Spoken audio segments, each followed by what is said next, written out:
Assalamualaikum warahmatullahi wabarakatuh. Nama saya Mulyono Akbar. Di sini saya akan menjawab pertanyaan UAS mata kuliah Teori Komunikasi kelas 2B. Pertanyaan pertama, silakan saudara sebutkan satu persatu, jelaskan dan sertakan contohnya 7 tradisi ilmu komunikasi yang menjadi grand teori dalam komunikasi. Jawaban yang pertama adalah tradisi sosiopsikologis. Tradisi ini memberikan pemahaman bagaimana manusia memproses informasi. Contohnya, suatu lukisan yang memiliki banyak makna di dalamnya.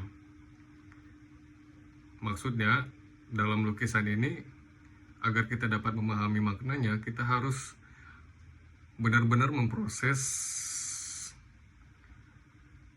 informasi yang terdapat di dalam lukisan tersebut agar kita bisa mengerti apa maksudnya. Teori yang kedua adalah tradisi yang kedua adalah tradisi sibernetik. Dalam sibernetika, komunikasi dipahami sebagai sistem-sistem bagian atau variabel-variabel yang mempengaruhi satu sama lainnya, membentuk serta mengontrol karakter keseluruhan sistem, dan layaknya organisme menerima keseimbangan dan perubahan. Contohnya, pengesahan peraturan baru di suatu organisasi. Sebelum disahkan, ada terjadinya proses sosialisasi untuk mendapatkan feedback dari khalayak sebelum peraturan ditetapkan. Selanjutnya adalah tradisi semiotik. Tradisi ini membahas hakikat simbol yang mengandung makna tertentu dalam proses komunikasi.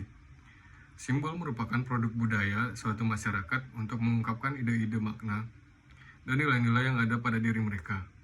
Contohnya, pada sebuah poster yang memiliki banyak tanda, makna, dan nilai-nilai di dalamnya.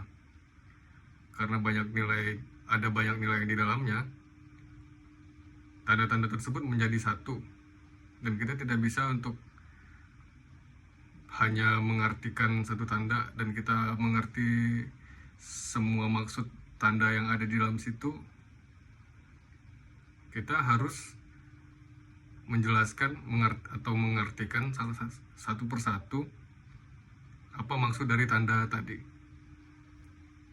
Selanjutnya, tradisi retorika.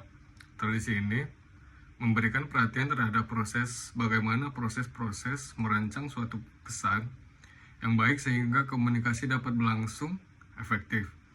Contohnya, seorang anak yang tidak berani berbicara selain dengan dirinya sendiri dan orang tuanya.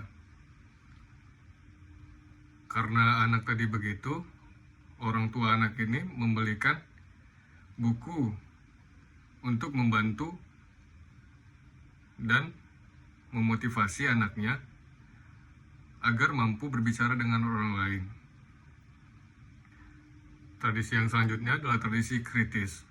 Tradisi ini berangkat berawal dari asumsi yang memperhatikan adanya kesenjangan dalam masyarakat. Dalam proses komunikasi, terdapat dominasi oleh kelompok tertentu yang membuat kelompok lainnya merasa lemah atau terlihat lemah. Dengan begitu, komunikasi dapat dilihat dari sudut pandang kritis. Contohnya, kelompok kaya yang meminta jalan kompleksnya untuk diperbarui, sedangkan jalan di kompleks miskin belum diperbarui dalam beberapa tahun. Tradisi yang selanjutnya adalah tradisi sosiokultural. Tradisi sosiokultural menunjukkan pemahaman makna, norma, peran, dan peraturan yang dijalankan secara interaktif dalam komunikasi. Contohnya, kepala desa yang memiliki kepercayaan yang kuat dalam agama dan pengelolaan desa yang sangat baik membuat masyarakat desanya bangga dan kagum. Dan tradisi yang terakhir adalah tradisi fenomenologi. Tradisi ini mengamati kehidupan sehari-hari dalam suasana ilmiah. Tradisi ini menjelaskan bahwa setiap orang memiliki makna dan nilai-nilai yang dianut oleh dirinya sendiri berdasarkan pengalaman pribadinya.